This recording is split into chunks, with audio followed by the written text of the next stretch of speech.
नमस्कार। आज हम देखेंगे भाषा और समाज इस पेपर का एक और टॉपिक जिसका नाम है क्रियोल। क्रियोल यानी सामान्य मिश्रित भाषा। क्रियोल शब्द मूलतः लैटिन का है। इसका मूलार्थ है बनाया हुआ। फ्रेंच से होता हुआ ये शब्द अंग्रेजी में आया।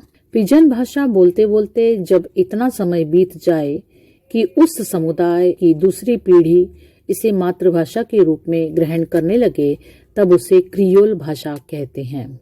ये भाषा किसी समुदाय की एक पीढ़ी की प्रथम भाषा होती है।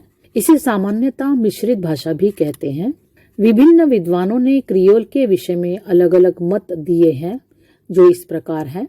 R.A. हडसन क्रियोल के बारे में कहते हैं, एक पिजिन जिसे वक्ताओं द्वारा जन्म से अधिग्रहण किया जाए क्रियोल भाषा कहलाता है, और वह प्रक्रिया जिससे एक पिजन क्रियोल में बदल जाए क्रियोलाइजेशन कहलाती है।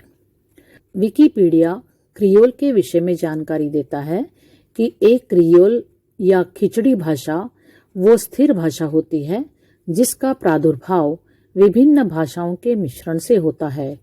आमतौर पर एक क्रियोल भाषा के शब्द मूल भाषाओं से सह-अर्थी मतलब सेम अर्थ वाले सहयार्थी होते हैं, लेकिन कई बार मूल भाषा और खिचड़ी भाषा के शब्दों में ध्वन्यात्मक और अर्थ संबंधी एक स्पष्ट परिवर्तन देखा जा सकता है। किसी क्रियोल भाषा की व्याकरणिक संबंधी विशेषताएं आमतौर पर मूल भाषा के समान ही होती हैं, पर कई बार इनमें भी अंतर देखा जा सकता है। भोलानाथ तिवारी भी क्रियोल के विषय में कुछ इस प्रकार कहते हैं कि जब तक इस प्रकार की पिजन भाषा का प्रयोग तो होता रहे, किंतु वह किसी की मातृभाषा न बने, पिजन कहलाती है। किंतु यदि वह किसी क्षेत्र में मातृभाषा के रूप में स्वीकृत हो जाए, बच्चे भी उसे मातृभाषा के रूप में ग्रहण करने लगे, तो उसे क्रियोल कहते हैं। डॉक्टर भोलानाथ तिवारी ने रूस की एक भाषा ताजुजबेकी का उल्लेख किया है। ताजुजबेकी उन लोगों की भाषा है जो खड़ी बोली के क्षेत्र में स्थानांतरित होकर रूस में जा बसे थे। इस बोली में मूल भाषा की विशेषताएं सुरक्षित हैं और वहां की स्थानीय भाषाओं के तत्व भी घुल मिल गए हैं। अतः ताजुजबेकी को क्रियोल भाषा कहा जा सकता है। देवीदत्त शर्मा का मानना है कि क्रियोल भाषा का अपना एक स्वतंत्र संरचनात्मक अस्तित्व होता है और इसके साथ ही वे मूल भाषाओं के अनेक ध्वन्यात्मक और रूपात्मक रूपों का परित्याग करके अपना एक स्वतंत्र ढांचा खड़ा कर लेती है। किसी क्षेत्र विशेष की पिजन व मिश्रित भाषा ही कालांतर में क्रियोलित भाषा बन जाती है। दो भिन्न भिन्न भाषिक स्रोतों से पोषित होने वाली पिजन की स्थिति तभी तक रहती है जब तक कि उसे उत्पन्न करने वाली भाषिक स्थिति बनी रहती है। वो क्रियोलित भाषा की स्थिति को प्राप्त नहीं हो पाती।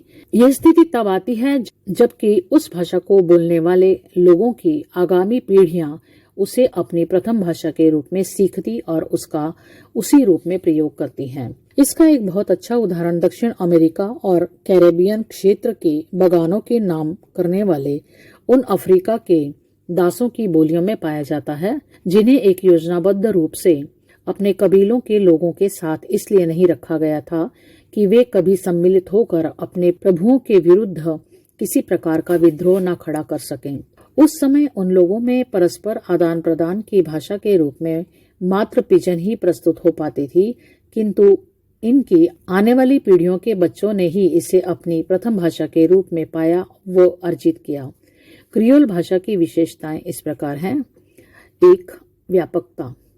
किसी मिश्रित भाषा के रूप को सामान्य मिश्रित भाषा का दर्जा तभी मिटा पाता है जब उसका क्षेत्र व्यापक बन जाता है।